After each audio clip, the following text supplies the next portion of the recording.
Welcome to another episode of Dashing Dan's Olympic Adventures. And today, my guest is an absolute ripper. We're here, of course, for Aussie Home Loans. This man's done everything. He's an Australian sporting great, whether it be as a player or as a coach. He's a medical doctor. He's been a politician. He was probably underutilised. We might get to that as well by the Labor Party when he was a member for Perth between 1983 and 93, when they were in government under Bob Hawke and Paul Keating. He played cricket for WA while he was playing hockey. He played 30 games. He might have been on the cusp of the Australian team during the World Series cricket days. He had a batting average of 30. You would describe him as a defensive opening bat, but a good opening bat. But as a hockey player was where this great man excelled. 227 games for Australia, 5 Olympic Games. He was selected for. He went to 4. 72, 76, 1980. They didn't get there. We'll talk about that a little bit later. It's, talking about the war with Ric, I hear. 1984, 1988. As a coach, he achieved everything with the Australian women's team in regard to winning multiple world championships, multiple Champions trophies, 2 Olympic Games between 1993 and 2000. Had a lot of success with the Australian men's team as well. He thought he'd retired, but he loves it so much he's now consulting the Chinese team with a former player that he coached in Alison Annan. It's a great pleasure to have on our program for Aussie Home Loans, the incomparable Ric Charlesworth, all the way from Amsterdam. Welcome, Charlie. Good to have you with us. Good to speak to you, Dan. Now, Ric, it's been a long career. If someone had said to you a few years ago after you gave away the Australian coaching job that you'd be involved in Paris as a coaching consultant with the Chinese team, what would have you said to them? Well, I would have been very doubtful about that. You know, I had a job and was on the way, if you like, to Rio, but I thought that my younger children was still at school. You know, did I want to do that 24/7 for another couple of years? And I made the decision to not continue. I think it was the right decision for me at the time, and it's always a good thing for a team to be refreshed. So I wouldn't have thought this would be happening now, but here I am. What's your role with the Chinese team? And this is probably a silly question because you wouldn't be doing it if you didn't enjoy it. How much are you enjoying it? Well, I'm assistant coach. Well, assistant coach, all care and no responsibility in some ways, but you try to add value where you can, and there are a range of things that we need to do. We've climbed from 14th to sort of 7th in the world. We're sitting 4th on the Pro League just at the moment. We've been making a lot of progress. Whether it's enough to be in the main games in Paris, we'll know in a month or two. How big is the sport in China now? We know what the population's like in China. We know there are a number of sports that the Chinese could get involved in. It's an interesting place. Sport's probably not the number one interest for a lot of people over there, but how big has hockey become in China? Well, there's a lot of people in China, and they've got a lot of sporting programs, and they've got we're part of a program to develop their teams. They're very good at doing individual sports and sports where you've got to do a routine, but complex integrated team activities aren't something that China traditionally has been good at, but we're part of a program that's trying to develop that. There's rugby coaches from New Zealand there, and water polo, volleyball, you name it, they're getting into it. They've got a pretty good basketball team at the moment, so it's growing. And as the standard of living improves in China, and it's improved dramatically, that's a country that's raised 700 million people out of poverty in 50 years. Then interest in sport increases, and of course, there's a lot of people in China, and if you do well in your high school, you get recognised, you get in a provincial team, and the provincial teams have full-time players. And so there's a fair bit of heft and support behind it, and of course the facilities for sport are exceptional. You know, the Shanghai training base or the training base in Beijing are the AIS times 10. Wow, it's amazing, isn't it? I mean, you probably forget how big it is unless you're actually there. When you went to China, was it? I mean, you've obviously been there a few times, but now sort of spending a bit of time there, are you surprised about how big it is now as a place compared to maybe years ago when Oh, you first visited there? yeah, the scale's extraordinary. Yeah, you're right. The scale is extraordinary. I mean, there's more people in Beijing than there are in Australia, you know, Yeah. and Shanghai is the same size, you know. And you go to some, you know, the Asian Games were a place called Hangzhou, you know, which has got 10 million people in the skyline like Manhattan, you know. And these are towns you've probably never heard of. Yeah. No. I've So heard of them. it's a big place. Yeah, and extraordinary resources, and it's um, it's moving at a pace which is pretty staggering. You know, we could talk about the geopolitics, which is very interesting, but in sport, you know, they win more medals at the Olympics than any other country because it's about money and numbers, and they've got both of those things. So, do you think, looking down the track to Paris, which isn't that far away as we speak, that this women's team is capable of winning a medal? I spoke to Jay Stacey last week on the program for Aussie Home Loans, and he said it's the Netherlands by that far for gold, and then throw a blanket over the rest for medals, other medals. Yeah, well, you know, yeah. I mean, I think the Netherlands have got to be the prohibitive favourites in the women's competition. The men's competition, there's half a dozen teams that can win, but in the women's competition, then I think there's half a dozen teams that could figure in the next medals. But you know, the Netherlands aren't a certainty, and we beat them last year in a practice game here a year ago. So they're beatable, and I would think a lot of the teams would be thinking that. Now, Rick, you're one of the best players to play hockey. Sometimes when you're the best, you don't make it as a coach. We'll get to your coaching career shortly. Lee Matthews is an example of someone who was a great footballer and a great coach. Alison Annan, some would say, is probably the greatest female player this country has had, played under you. She's had success at the Netherlands. She's now at China. Did you think when she was playing she'd be as good a coach as she's become and continues to be?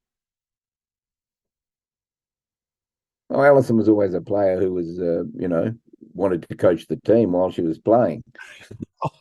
You know, and one of the challenges for us was, you know, well, so she always had that bent, you know, and she was a smart player.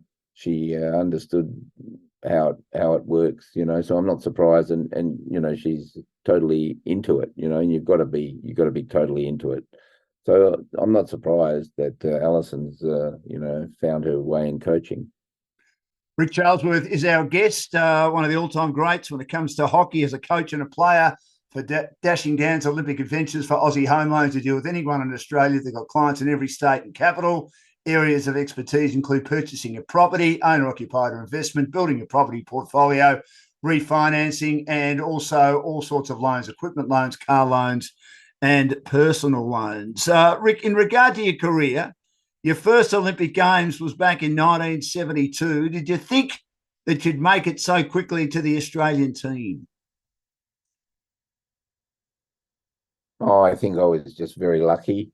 You know, the team had done well in 68, but was aging.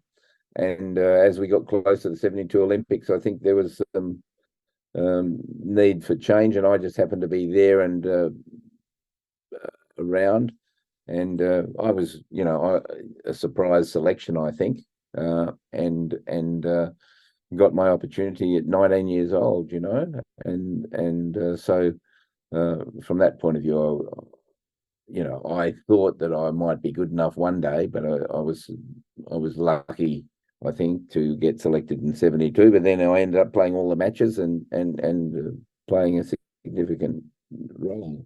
So it was a time when the team was probably just over the top and too old, and that's one of the reasons we didn't quite make it into the semis. You finished fifth, of course, in 1972. I mean, you were studying at university to be a doctor. You're also playing state cricket as well. How'd you fit it all in, Rick? You must be a very organised person, very focused person. Well, the world was different then, Dan. You could do that. I think it wouldn't be conceivable these days. But yeah, cricket was in the summer and hockey was in the winter, and I never really had a break between, one season finished and the next one started, and it was possible. And of course, in your undergraduate years at university, then there's a fair bit of free time. It gets busy as you get into the later years in medicine, and so that was always, difficult. I graduated in 1975, so by the time the 1976 Olympics came along, I was already qualified, and so I could take some time off from my job and put some time into the sport then. But it became pretty impossible to keep doing both. And so, I was 27 when I stopped playing cricket. That was pretty young, really. Why hockey? Is it something you always loved? And why cricket? Oh, why do you do it? My dad played cricket, and when you were a kid at school in Perth, you played footy and cricket. That's what you did. We happened to have an old teacher at our school who was interested in hockey, and my brother had played, so I did that too. So I was in the school footy team, but I was also in the hockey team, and so. But I used to love footy, but I used to get beaten up. You'd grab the ball and you'd come out of a pack and someone just for shirt front you, and I thought, well, I don't like this much, this is a silly thing, So I went for the sport, which was about skill and speed and guile rather than brute force, and for me that made sense. Is it fair to say, as a hockey player, you were very different to the way you played cricket? I said a bit earlier, you're a good defensive opening bat. Is that being a bit unfair on you as a cricketer? No. You look at, but that's that's how cricket was played then. I mean, I also in grade cricket won the fastest 50 in grade cricket in Western Australia one season. So, but like you never played that way because that wasn't done. And I was an opening batsman. Your job was about, and there was a lot of fast bowling then, and good fast bowling. You had Jeff Thompson one week and Hurst the next week, and Lilly was playing for our team, and I remember Andy Roberts was playing for New South Wales. So your job was to tire out the bowlers, and then that's what you had to do as an opening batsman. So, and I suppose that's how I learnt the game. I think I would have learnt it differently had I had played in a different era, a different time. That Western Australian team had a great winning culture. Tony Locke, at the start of your career, you played in 3 winning teams, 74, 75, you're in the squad, in the team that won. Then, of course, John Inverarity. Yeah, during the 70s, we won, I think.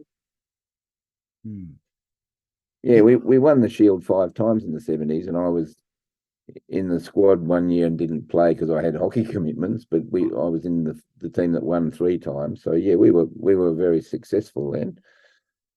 I think I opened the batting with everybody from Western Australia who played for Australia. Bruce Laird, Graham Wood, Wally Edwards.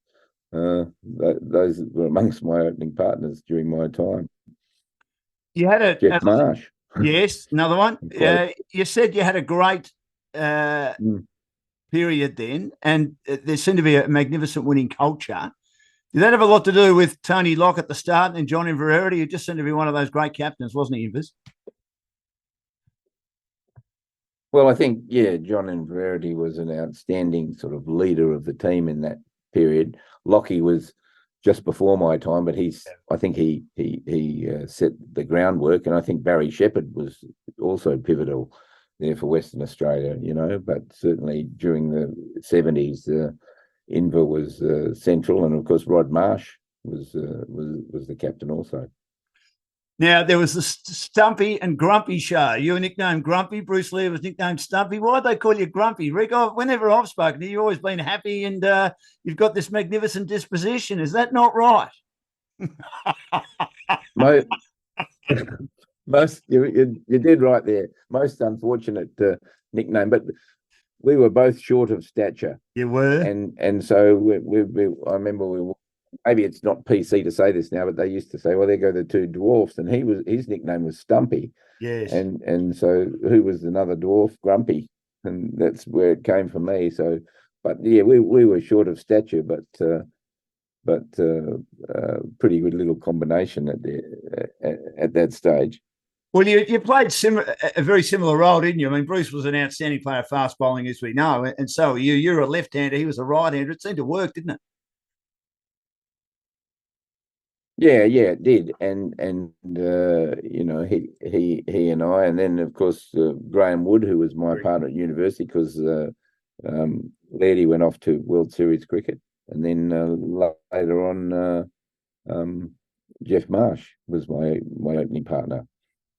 Now, with your hockey career, 1976, you established yourself in the team, and you headed off to Montreal.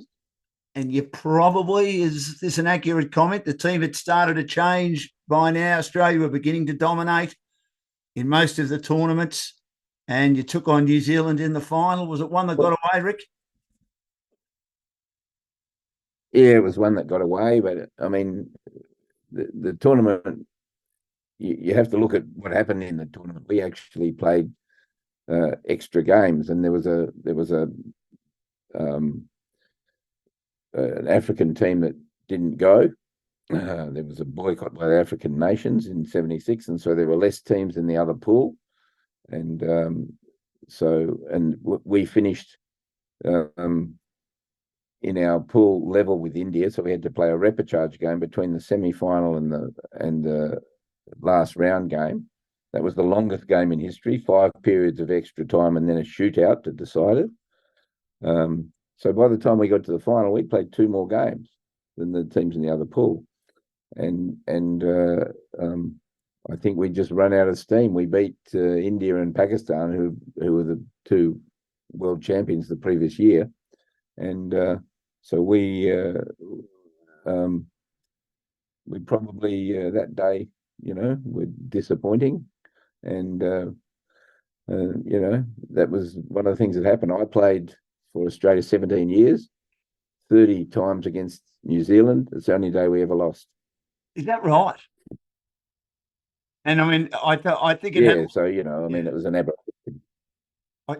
I think that probably had a lot to do with the fact that the draw was unfair. Just on that, Rick, I mean, 76, 72, 80 and 84 were years affected by politics when it came to the Olympic Games. Did that play a part in you deciding that you wanted a career in politics, knowing that I can make a difference here, that politics really should not mix? It was one of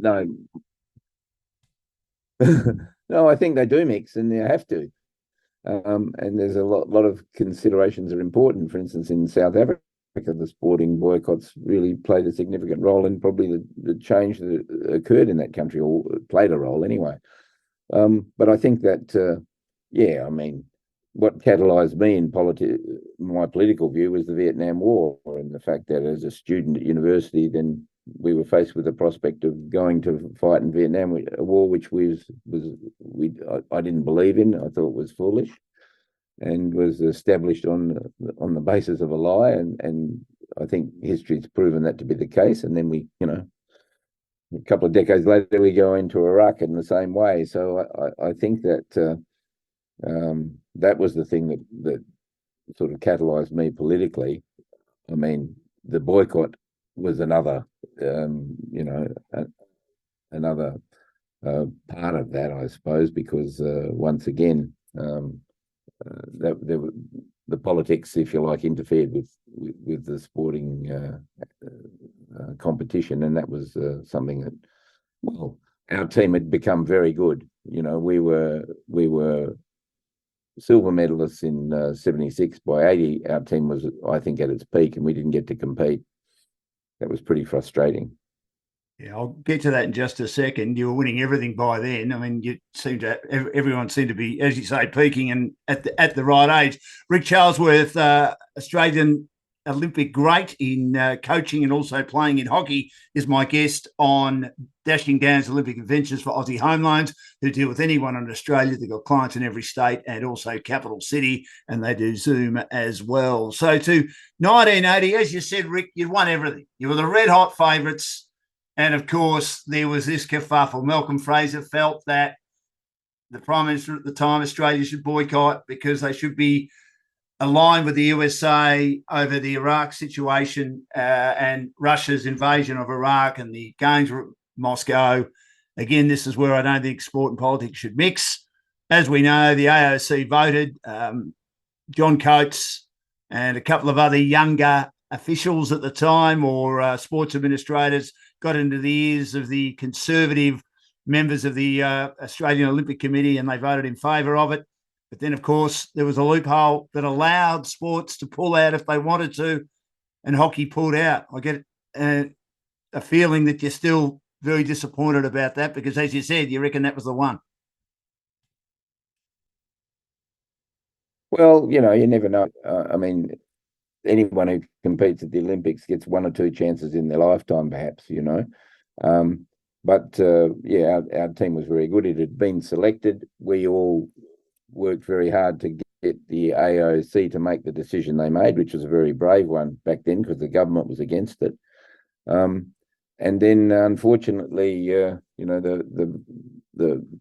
vice president of the Australian Hockey Association was the brother of the principal private secretary of the Prime Minister, and so there was a connection there that was pretty strong, and they prevailed on Hockey Australia to make a decision not to go, which we were bitterly disappointed by because Australian athletes went, but in our sport we didn't go, and that was crushing really because you spend your 4 years preparing for that big event, and when we didn't get to compete, it was very disappointing. Did you try and fight it, Rick? I mean, as one of the more experienced players by then, it was going to be. Yeah. I was in the vanguard of those who were fighting against it, but given my experience later on, there were things that we could have done, perhaps, but. And I know water polo, for instance, went because they got support from outside for their team to go and compete. They did. And as I said, our team had been selected. The athletes unanimously were keen to go. And the irony is, of course, that the struggle wasn't Iraq then. It was Afghanistan, and it was because the Russians had invaded Afghanistan. Well, you find a few decades later, who's in Afghanistan this time? Well, it was us. So not much has changed, has it really? Well, no. If you look at geopolitics, and you look at the British, they tried to get to succeed in Afghanistan a century earlier, or more than a century earlier, and they failed in the same sorts of places that. The West failed and the Russians failed. And it's, it seems like a timeless lesson. It's pretty hard to occupy someone else's country, and countries keep trying to do it. Pretty nutty. Now, by 1980... We're seeing it in... Keep going, Rick. Sorry, we're seeing it in Gaza at the moment, We're seeing it in Gaza at the moment, and the occupied territories in the West Bank. It's still a hot spot, 70 years on from Israel beginning as a country, and the geopolitics, I think, is pretty scary. Do you think it'll ever change in our lifetime? Oh. You think we would learn the lessons, but I'm not sure that we ever do. But yeah, so then I was a young athlete. I wanted to compete in the games. That was the thing that was central to me, and was pretty confusing, the way in which the Olympic movement was interfered with, if you like. So fast forward to 84, and Ric Charlesworth is my guest for Dashing Down to Olympic Adventures for Aussie Home Loans. It's off to LA. The team's still a pretty good team, pretty similar to 1980, but 4 years older. Do you feel that this team, as you touched on a bit earlier, was a bit like 68 or 72, maybe just teetering over the hill a bit, Rick? Well, no, I think the team had been refreshed, but yeah, some of us were getting on, but we had been playing very well, and we played a pretty good tournament. We finished on the top of our pool, we're undefeated. We had a difficult semi-final against Pakistan. These days we have video referral. We lost the game on a ball that was hit outside the scoring circle, So that's the sort of thing that can happen, in a low-scoring sport like ours. One or two significant events can make a difference. It was a tough struggle, that day. It was a hard game. Pakistan were very, very, they were very good. But it was just one incident that decided it. That was very, very disappointing, and so you find that's, if you like, the way a career can go. And you lost the bronze medal as well to Great Britain. Did that play on the team's mind, knowing that you might have been, for want of a better expression, cheated out of that semi-final unintentionally? Oh, yeah, you can't say we were cheated out of it. I mean, we thought it was an illegal goal, and the umpire made a split decision at the time, as they do. Nowadays, as I say, you go back, you refer it, and you would see it was hit from outside the circle, wouldn't have been a goal. Game would have gone on, and who knows what would have happened. But that's the reality of sport. I'm glad that we have the capacity these days to at least make sure that clangers don't occur. So that's an improvement and a development. But yeah, we played a good game in the bronze medal game. We had 18 penalty corners, the other team had 2, and we lost the game. That's just one of the aberrations that occurs from time to time. But it was like, yeah, it wasn't supposed to be. Almost, you felt after that match. On that, Rick, I mean, the Australian men's hockey team, certainly in my lifetime, have dominated Champions trophies, dominated World Cups, been the best team in the lead up to the Olympic Games, and just one Olympic gold medal, multiple silvers and bronze, and a lot of fourth placings as well. Why do you think there's been an albatross around their neck, their inability to win more gold medals, when they've clearly gone into most Olympic Games, in my lifetime anyway, as the favourite? Well, I don't think they've ever been the favourite. They've been amongst the favourites. And this year's men's competition, they are amongst the favourites. But I believe there's 6 teams that could win it, and it's a very even, close competition. And only one team comes away with it. I mean, for instance, a team like Germany, which have got a good Olympic record, never won the World Cup until 2006, I think, or something. They went for many decades unable to win the World Cup, and I think that just that it can be like that. I mean, at the last Olympics, our boys played pretty well, and won one in the final, lost on a shootout. I mean, the difference between winning and losing when it comes to a shootout in the Olympic final is nothing. So, it happens like that sometimes. We should have won in 76, I believe, and that, we messed it up, for a variety of reasons. So, but in 92 they played in the final. But at that level, everybody's good. And when it comes to, as I said, a low-scoring game like ours, one or two incidents can decide it. Australia's got a better competitive record in terms of getting to the semi-finals than any other team in the world. They should have won a couple more, perhaps, but And had they done so, then everyone say, well, look at that, that's fine. But you don't win them all. You know, you have those upsets, and at that level, there's little between the best teams in the world. Back in 1976, I've just been thinking what you said about the fact that the Australians played more matches in 1976 than obviously New Zealand and most of the other teams. I mean, did you know going in that was likely to happen? And I mean, it's very different in those days. Oh, not really. No, well, no. The African boycott occurred just a couple of weeks before. Right. And 36 countries didn't go to Montreal. Right. From Africa, and so that there were less teams in the other pool. And then these days, they decide who goes in the semi-finals on goal difference. In those days, if you're level on points, you had a repechage game. Right. So there was a different set of rules.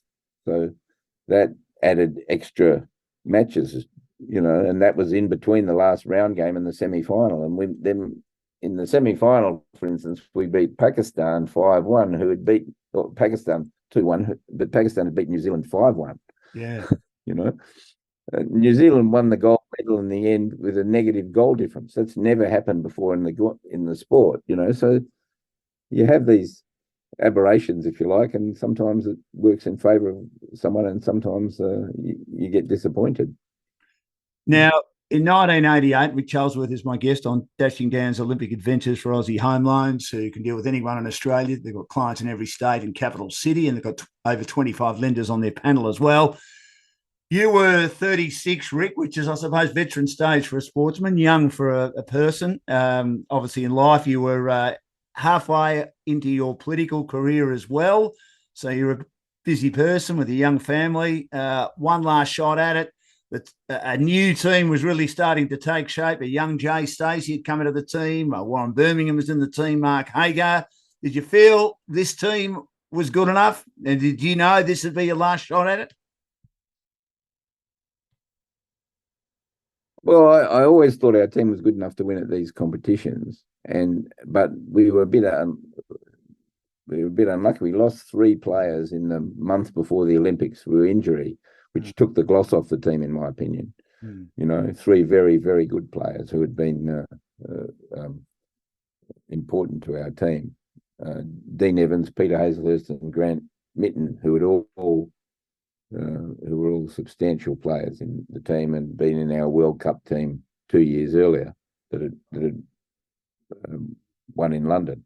So losing those 3 teams in the month before the Olympics through injury took the edge off the team. We were undefeated again, but in the semi-final we lost in extra time to Great Britain, who would go on to win the gold medal against Germany. So we were good enough to win, but not quite good enough to convincingly win. And when I became a coach, one of my views was that you had to be 15 or 20% better than the other teams if you really wanted to be sure to win in our sport, because there are so many vagaries. You can dominate the game and lose. In an AFL footy match, if you have 25 shots at goal and the other team has 15, you don't usually lose. But in hockey, that can happen. I mean, you didn't have a lot of luck, did you? I mean, we've spoken about 76, 1980, you didn't get there. 84, there was that controversial goal given to Pakistan. And 88, you get injuries to key players. I mean, as we've said, in any elite sport, if a team loses some of its key players, it doesn't matter, with the greatest respect, who the replacements are, it makes it tough. So there wasn't a lot of luck on the Australian side, was there, when it came to the Olympic Games, despite doing so well in the pool matches? Well, yeah.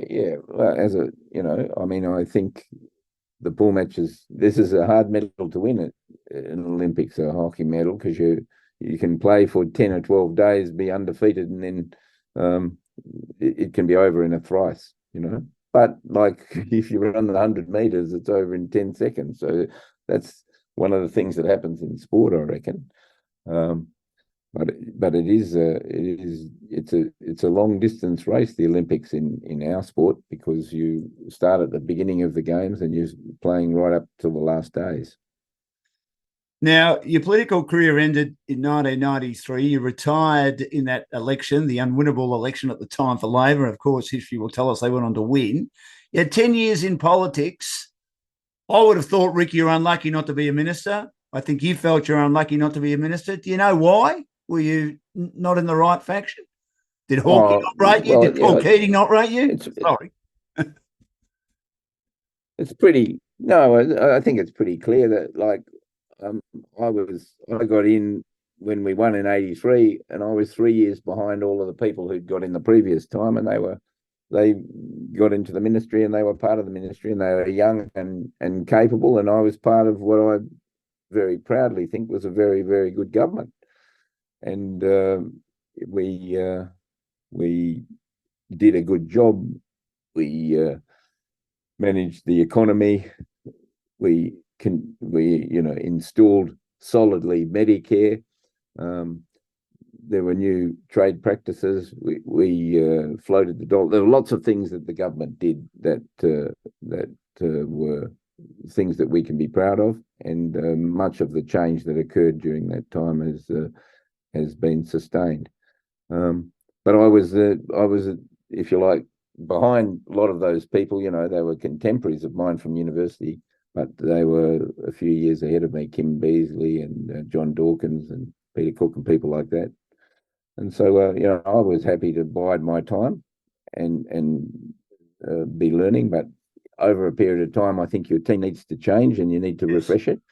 And when I no longer was playing sport, I was enthusiastic about advancing in the government. But those things are difficult. I was in a faction which was already overrepresented. We had like 30% of the ministers, only 25% of the votes.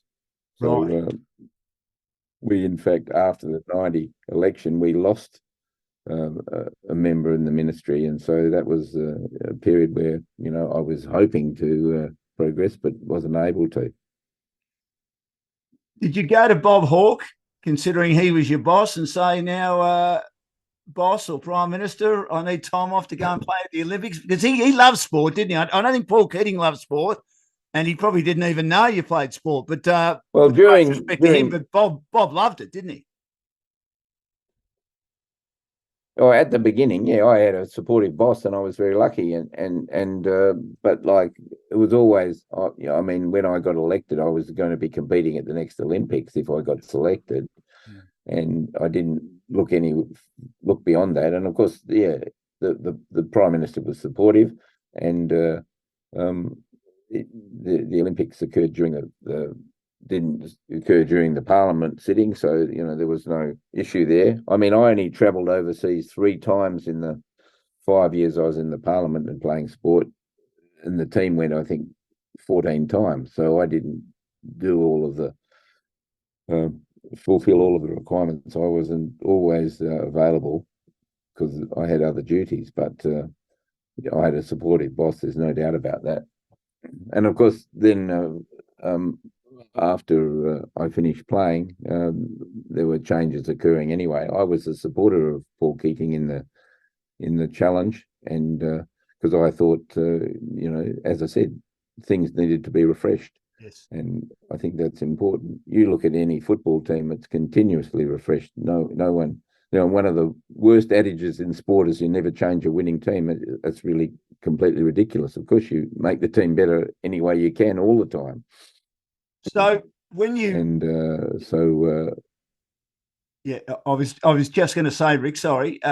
When you decided that was it for you in politics, is that when you thought, I'd love to do coaching? And is that how the women's job came up? No. Coaching was never even on the radar screen. My plan was to go back and practice medicine. I was arranging to do that. I made a lifestyle choice. I mean, I could have my seat was safe. It's still held by the ALP, the seat of Perth, and it was marginal when I started, but it had become safe.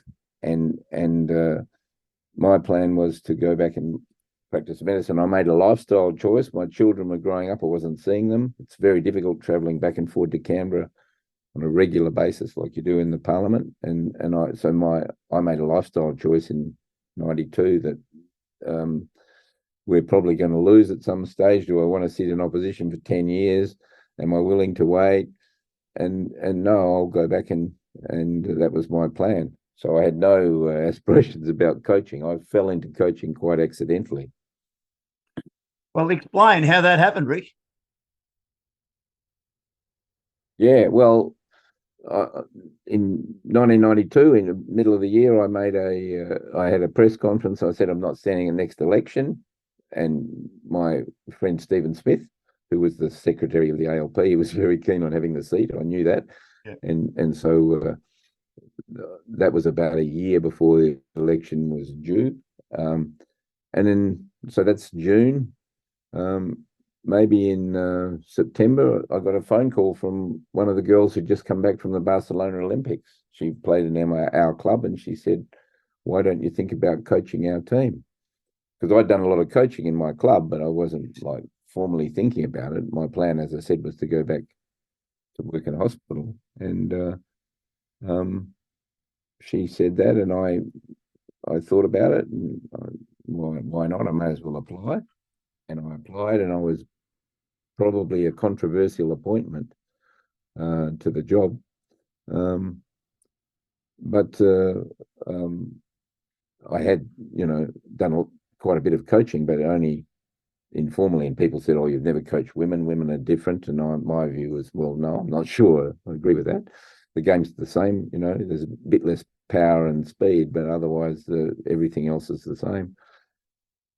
And I got the job, and a few months later, I found myself after the election, because I was in the job until March of '93. I found myself going to work in a pair of shorts and a t-shirt rather than a suit and a tie, with a group of athletes who were very ambitious, hardworking, talented, and who wanted to be the best in the world. And that was a fantastic environment in which to be. And so I had a lot of ideas about how I think we can do it better.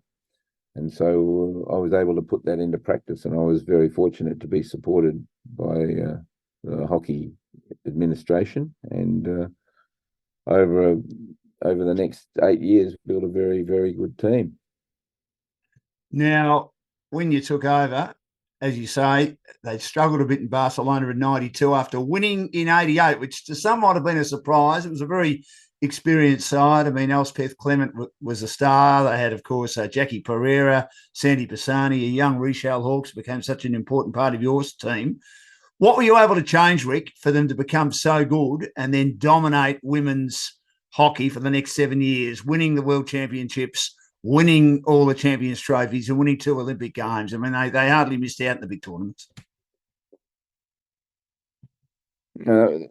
We won everything, and I thought after a while, I didn't know how good the girls were, but after a few months with them, I thought that we got some very talented players here. We can win things. And after we had, for the first 4 years, we'd won the World Cup and the Olympics and the Champions trophies.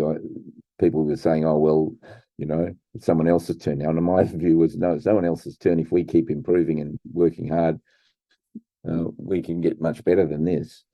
And so we spend our time trying to do that, and but we did a few things that were very significant. We built depth in the squad. So the rules had changed. They allowed interchange, and so we played 16 players every game instead of playing with 11. Yep. And then we found after a year or two, we had like a squad of 30 players, and they'd all played 50 games, and they all thought they were good enough.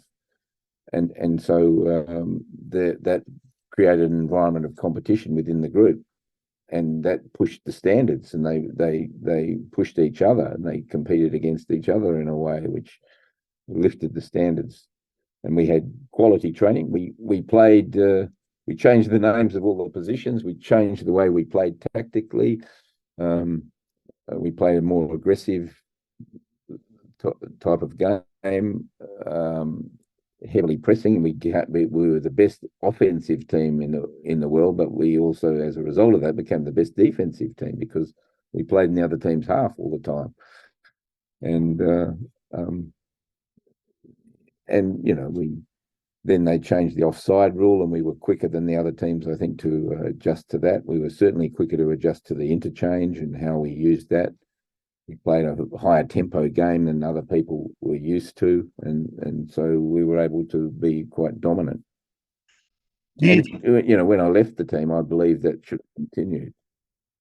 Do you think, we'll get to that in a second, do you think that they started changing some of the rules, Rick, to stop the Australian team from dominating, or it was just a change of the rules because the game is evolving? No. I think that the interchange just came along, by happenstance, I suppose. But I think it was a good thing and then the offside rule got changed 4 years later, and offside was difficult. I was opposed to changing the offside rule, but they did it, and so I think we adjusted quicker than many of the other teams. But no, I don't think there was any conspiracy about changing the rules, because there's some of the rules I'd like to see changed, but they're not going to. But I just thought, we were creative in that way. We started to use as important part. I mean, one of the areas where I believe the most change can occur is in human behaviour, and so we had a psychologist as part of our team and an expert in that area, because every coach thinks they're a psychologist, but they're only amateurs, and actually understanding what's going on with the individuals and how you build a cooperation in a team.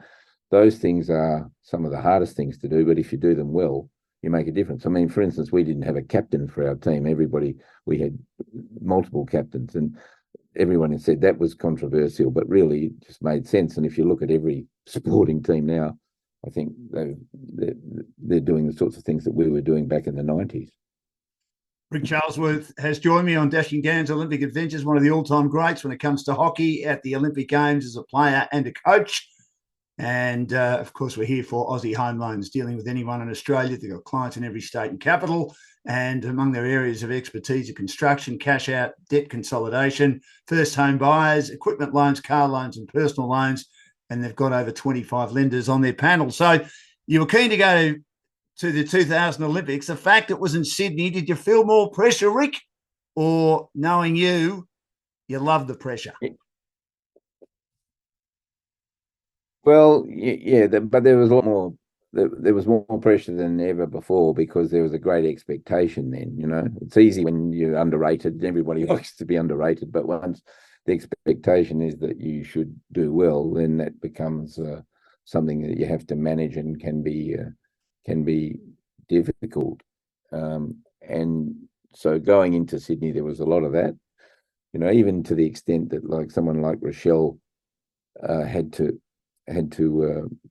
give the oath at the opening ceremony. I mean, there's a big event for an athlete, having to stand out there at the opening ceremony and recite the oath.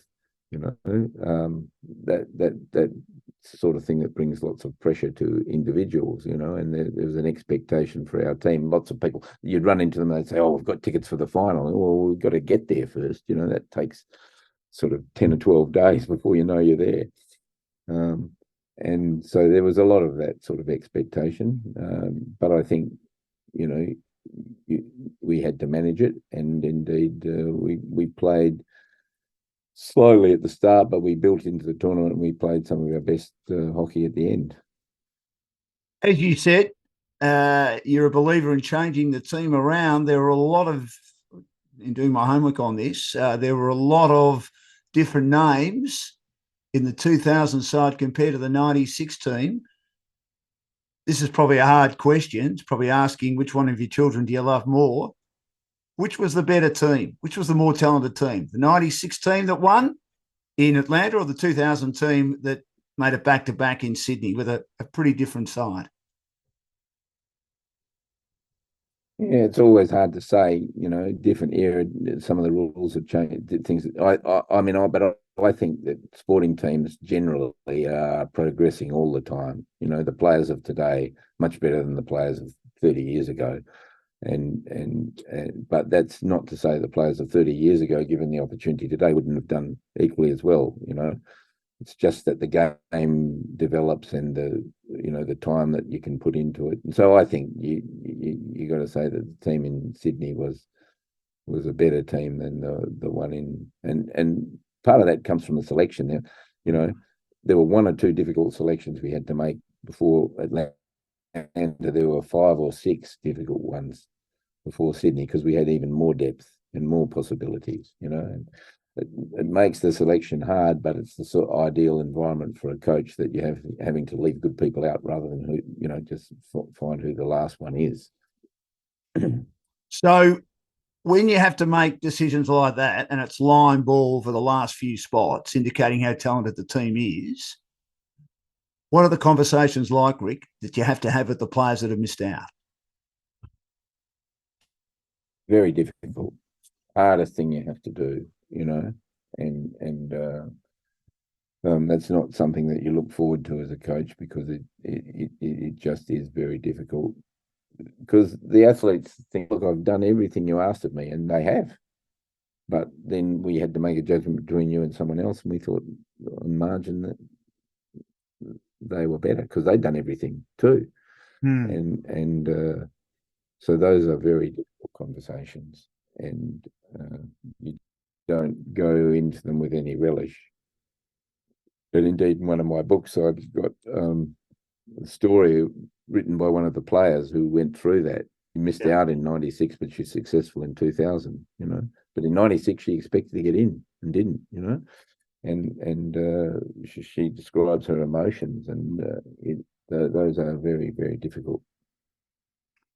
You got a name for me? Because I haven't read the book yet, but I'll read it. Well, that story, it's in it's in my book, The Coach. Katie Allen was one of the players. She was a young tyro who came into our team late for the Dublin World Cup, played very well, and 2 years later didn't get into the Olympic team in 96, and 4 years later she was still around, and she made it to Sydney. And she was a very good player, wasn't she? I mean, look, you had a team full of very good players, didn't you? I mean, you still got to coach them and play the way you want them to play. But, I mean, as you say, it was just a great time for the Australian women's hockey team with the amount of talent and the amount of depth. You touched on it earlier, and I'm interested in getting your view on this, Rick. Why do you think this team hasn't won a gold medal since? Or when you say this team, I mean, it's obviously changed a lot since then, but the Australian women's hockey team, they're not obviously rated highly as they were under your guidance, even though Katrina's done a great job at them. The Netherlands, as we've mentioned, clearly the best team. But why do you think this team have battled, A, to not only win gold, but B, to also win medals?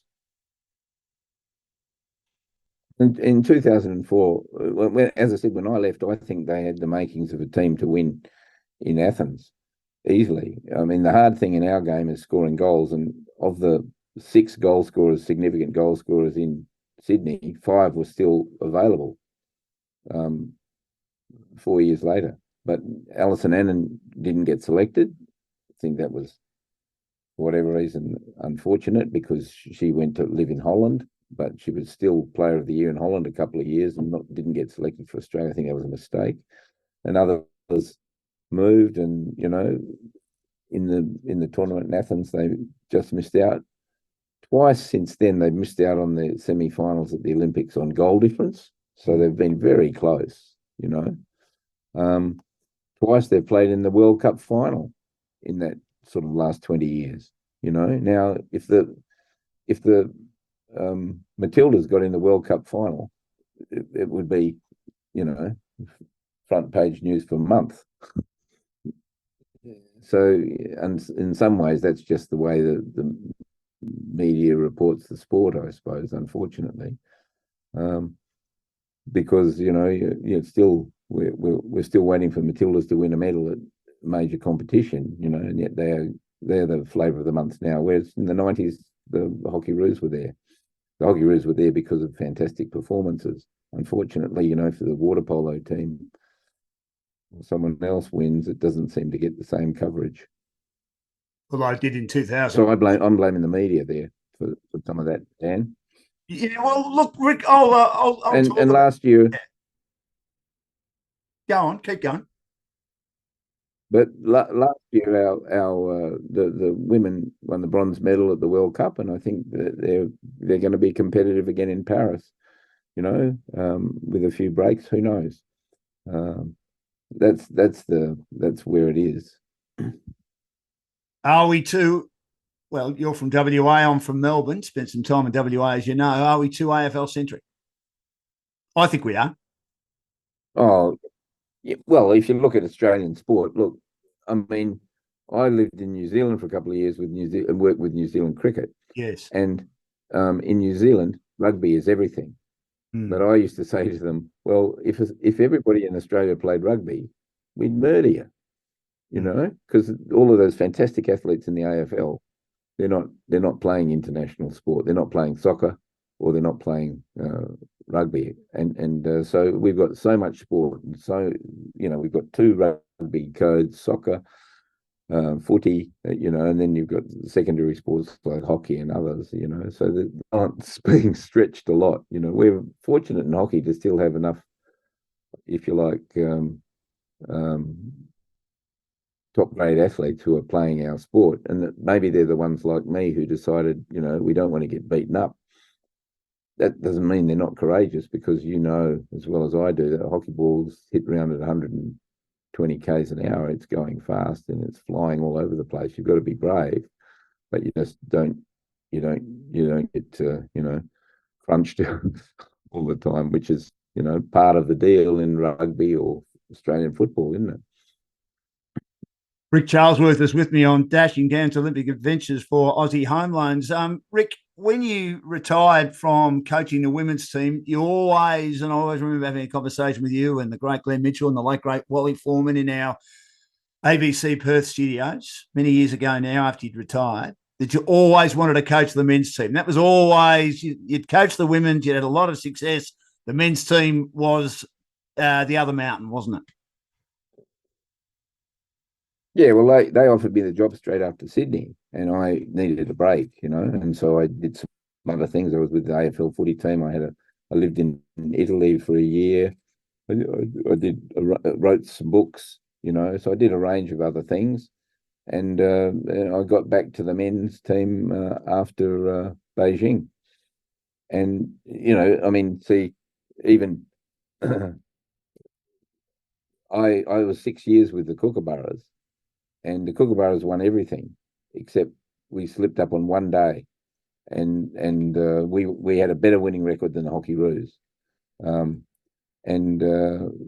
that's the thing that you get remembered for if you're in the Olympics. Unfortunately, we lost in the semi-final in London, But I mean, when people ask me what do you think's the best thing about your coaching legacy, I think it's that we won the important matches, during my career as a coach, in the World Cup, the Olympics, the Champions Trophy. When it came to the semi-final or the final or the major matches he had to win, we won 24 out of 25. Wow. And only one day we slipped up, but that's the one that people seem to remember. Can you remember why that happened, Rick? And do you still think about it all the time? Yeah, I know why. Yeah, I think we made some mistakes. It started a year before. We got some things wrong a year before, and I didn't think in the end, when tested that day, our culture was disappointing. But we only had 5 shots on our goal for 4 goals, and they were all savable. So I think that was a frustration for me. There's some things that we didn't do in the preparation that we would have done that would have made a difference, and those things always come home to roost, on the big day. So you're obviously a bit annoyed that, as you say, people say, well, this is a team that dominates everything, as we've spoken about, the Australian men's hockey team, but just can't win many Olympic gold medals, bar 2004 under Barry Dancer. So it is a bit annoying, isn't it? I mean, you can have bad days, but it just seems to be the Olympic Games in the semi-finals are the bad days. As Jay Stacey said to me, he reckons they're the hardest games to win. He played a lot of hockey, over 300 games, and said the semi-finals at the Olympic Games were the hardest games to win. Yeah, well, and I think, I think the semi-final, the final's in some ways easier. I'm not sure why, but I suppose it's just all for you. But I think that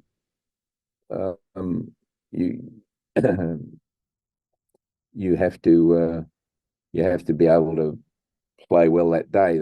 One of the great mistakes that's made is that people don't play aggressively that day. They wait to see what happens, And my view was always you have to play aggressively in that day. But as a player, we won about 50% of those matches. As I said, as a coach, the thing that I'm proudest of was that we won 24 out of 25.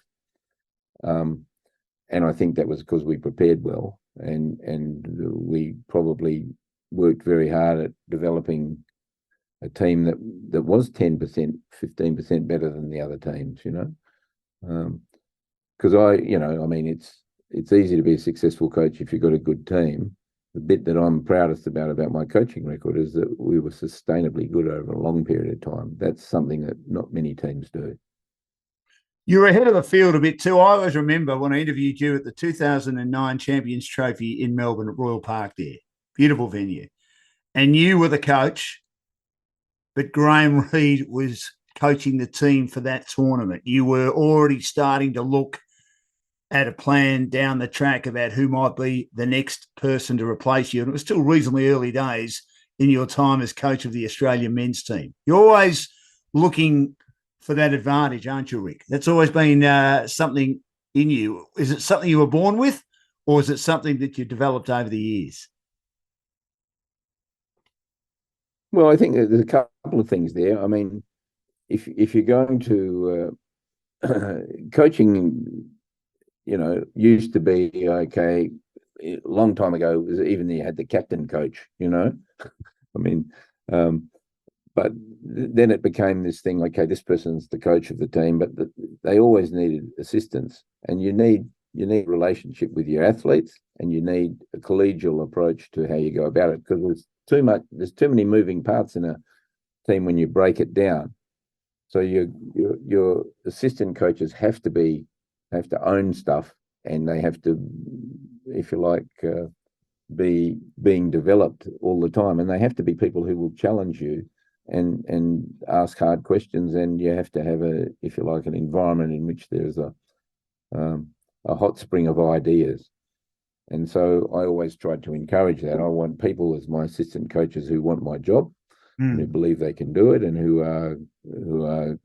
have their own ideas, their own thoughts, and are going to constantly challenge you. If you have that environment and you're willing to work in it, then you will have a hot spring of ideas, and you'll have lots of innovation and change occurring. And I think that's important. That's one of the things that enables teams to sustainably be good. And that's the environment that I always tried to coach. And I thought that, sometimes you sit up in the stand rather than on the bench because you're wanting to see another perspective, but you constantly you've got your hands on the wheel, but you're also giving freedom to other people, and you're developing them. And I think that's a good environment. And if the athletes see that, then they understand that all of these people are contributing. There's not just one voice. There's a range of voices that make a difference. And in the same way that you better be listening to the athletes, because they're the ones on the field who have to put things into practice, and they have to make decisions and judgments. And most of the important decisions and judgments made in the game are made by players on the field, not by coaches. So they have to own the tactics. They have to believe in what's going on, and they have to share and cooperate. And if you can develop cooperation, then in team sport, you're well on the way. What did you learn and I really appreciate your time. I won't keep you for too much longer because I know you're in Amsterdam, and it's one of the most beautiful cities in the world. You need to get out and about and sightsee, I would have thought, Rick, before you. I think you're heading away again tomorrow, aren't you? So there's always something going on, isn't there? I'm jumping on a bike. Yep. Oh, very I'm good. jumping on a Well, bike this afternoon. oh, you enjoy that. Just before I do let you go, what did you learn that helped you in your coaching when you became involved with the New Zealand cricket team and the Fremantle Dockers AFL football team? Well, I got offered a job by the Eagles and the Dockers, and I took the Dockers because I thought they were a basket case at the time. I thought it'd be interesting to see what's going on here. Unfortunately, over the 2 years I was there, we had 3 different coaches, so there was never any stability, and we didn't get an opportunity to actually build something. New Zealand cricket was interesting because they had a high performance centre just out of Christchurch, where the weather was best, and they were trying to build a new, if you like, team. And indeed, the boys that have been in their successful team over the last years were in the under-19 team when I was there, and we played a significant part, I think, in developing them. An under-19 team got to the finals in the under-19 World Cup. They got knocked over by India with Virat Kohli, but the significant players in that New Zealand team now were in that group, and I think it was another sport and there was another environment. I saw what was happening in rugby there. The rugby people and the cricket people were pretty close, and so there were lots of lessons to be learned about how they went about things. And I think the problem with New Zealand was there was a sort of attitude, well, it's enough to play for New Zealand, whereas I felt like the attitude of the Australians was, well, we want to be the best in the world. We just don't want to be playing Test cricket. We want to be the best team. And I think I hopefully tried to change that in a way in which the New Zealanders had that approach, which was their approach in rugby, of course. Always has been. Did you, when you saw Virat Kohli play, did you think we've got a special player in our hands here? Oh yeah. But I'm trying to reach for his name now. The captain of the New Zealand team, Kane Williamson. He was a young boy Kane was a boy in our team. Southey was in our under-19 team. Those players were there then, and Kane Williamson was this wonderful young player in the under-16s when I first got there. You could see that he was going to be special, and of course, India always had some special players. Watching from afar, Rick, looking at the Australian cricket team now, Justin Langer got moved on because the players didn't like his style. We seem to have to treat our athletes a bit differently. And the younger they are, the generations change, and they don't like fire and brimstone. And any criticism that they have or have to have has to be constructive, and you've virtually got to be, for want again of a better expression, mollycoddling them. Just watching from afar, do you think that the players have had too much of a say in how the Australian cricket team's been run and who they want to coach the team? Well, I mean, maybe we're going full circle. Ian Chappell didn't think you needed a coach. No, that's right. And my response to that was, well, either cricket's wrong or every other sport in the world's wrong, and I think that you do, and there was a place. And of course, Darryl Foster as coach of Western Australian cricket was an innovation back in the 70s, but it took the load off the captain, and it allowed, but as I said to you, the players have to own the tactics. They have to own the way of playing because they're the ones who put it into effect. So whatever you're doing as a coach, you've got to have a relationship with them, and one that shares information. And the great innovators in sports aren't coaches, they're the players, because they're the ones who come up with new ways of doing things. I mean, someone decided they were going to play with the back of the bat, and it became a thing, didn't it? And I think that so that's always the case. But then a coach has a role in the philosophy and the narrative of the group, and you see that with the England cricket, with baseball. That's definitely something that has been influenced by the coach. Again, he was one of our players from New Zealand way back in the day. So I think that both of those things have got to happen. Are they mollycoddled? Yeah, you got to be careful. I mean, if you look at the most expensive sport, one of the most expensive sports in the world, like soccer, I mean, the coach gets changed, not the players, because of the salaries and all of the things that are going on there. And that seems pretty strange to me, because the players have got to be part of the deal when it comes to what the results were. But your team goes badly for a few games and we change the coach. That seems like a pretty nutty solution for me. But I think that coaches have to be sensitive to where the athletes are, but also there's hard messages that you need sometimes. And we got the balance right on that? I'm not sure that the balance is right, because there are times that you have to say difficult things, and players have to hopefully be able to accept that. Of course, you don't bully people, but also that one of the strange things that seems to be a case is now people are always anxious. Elite sport's about being at the edge, being under stress, being challenged, and my belief for a long time has been that you have to be able to handle the pressure to be able to compete at that level, and so pressure and anxiety is part of the deal. And if you're not willing to put yourself in that situation, then maybe you go and do something else. So, even though mental health is a big part of society nowadays, if someone's suffering from mental health and anxiety's a big trigger of that, do you believe that they've got to take themselves out of that, I suppose, high pressure environment of elite sport, even if they might be good enough to play it?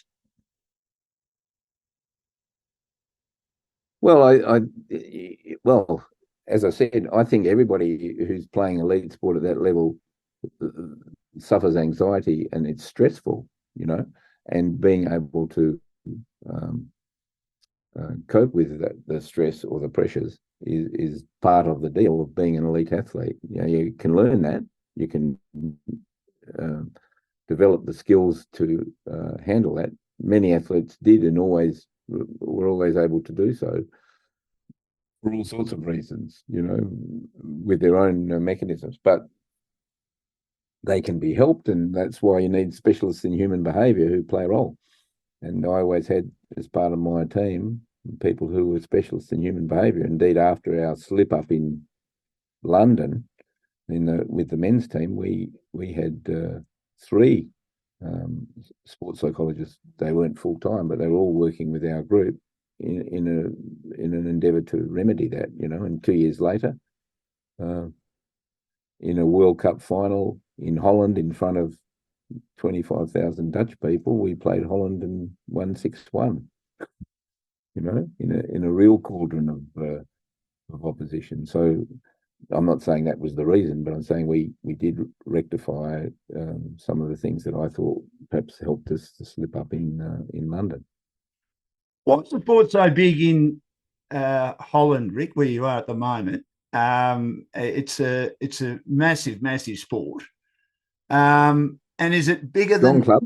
Yeah. Is it bigger than soccer? No. Football's easily the biggest game just about everywhere, and it's interesting if you look at the history. Soccer went round the world when the British built railways and colonised the world, and hockey went there too, and rugby, and many of the games that we understand, cricket, of course. But in Holland, football's easily the biggest game, but hockey's got a good foothold. They've got strong clubs and a small country. So, they can have a national league. The geography in Australia, or even the geography in China or India or other places, makes it much more difficult to have that sort of a structure. And that is very helpful for building your community there. I mean, the other country that's going along in leaps and bounds in hockey is Belgium. You know, Belgium have now got fantastic men's and women's teams, and again, they're close to Holland, so they've got that cross fertilization. But they're a small country; they've got strong clubs, good support from the government. Being a little country in Europe helps because you can get lots of competition easily, and if you get a competitive environment for clubs and for nations, then you build quality. Last question before you go for your ride, Rick, and again, I really appreciate your time for Aussie Home Loans for Dashing Dan's Olympic Adventures. The future of the Olympic Games, you worried about them? Oh, yeah, I reckon that, I mean, the Olympic Games is trying to rebuild itself all the time. I mean, we were in Antwerp recently, and the games after the First World War were held in Antwerp. Yes. And there's a picture on the wall of a tug of war. Tug of war was an event at the Olympics. Yeah, it was. Like, it's pretty weird when we think about it, isn't it? We think of that as sort of a party trick on a picnic at the railway workers' picnic or something, But that was an event at the Olympic Games. Now we've got surfing and skating and rock climbing and all sorts of these other things in the Olympics. So they're trying to be contemporary and reinvent themselves, and they're probably doing a pretty good job. As a major event in one city once every 4 years, maybe that's something that's going to be challenged. Maybe you could have an Olympic event in different sports and different places, but it could still be in that year. Maybe that makes a bit more sense. In our sport, they're trying to think of new ways they can make it sort of trendier. But how much do you want to change the sport? Will we have futsal in the Olympics instead of soccer at some stage? I don't know. But it's trying to stay contemporary, the Olympics, but I think maybe the model that we've had for the last century needs to be reconsidered. Maybe it'll do it in a different way. I like the concept, the idea of, every 4 years, the best in every sport getting together and competing. I don't think that's a bad thing. I think sport, as a way of international competition is far superior to war and the other things that we seem to have a predilection for. So I hope there's a place for it, but maybe it needs to shift or change in some way. Well, Rick, it's been absolutely fantastic. I hope I haven't taken up too much of your time. I could go all day, but I know you've got to get out and enjoy the day. And I look forward to seeing how the Chinese team goes with you and Alison in charge. I'm sure that they'll be pretty hard to beat. Looking forward to the Olympic Games. It's not that far away in Paris. You've had an outstanding career as a player and a coach. You're an ornament to sport. You're an ornament to Australia, and you're an ornament to the world, if you don't mind me saying, with everything you've done in your life. It's been a great pleasure having a chat to you today. Thanks for joining me on Dashing Dan's Olympic Adventures for Aussie Home Loans. Your areas of expertise include purchasing a property, owner-occupied or investment, building a property portfolio, refinancing, debt consolidation, cash out, construction, pre-approvals, first home buyers, equipment loans, car loans, personal loans, and they've got over 25 lenders on their panel. Thanks so much, Rick, and good luck at the Olympic Games in a month or so's time. Thanks, Dan. See ya.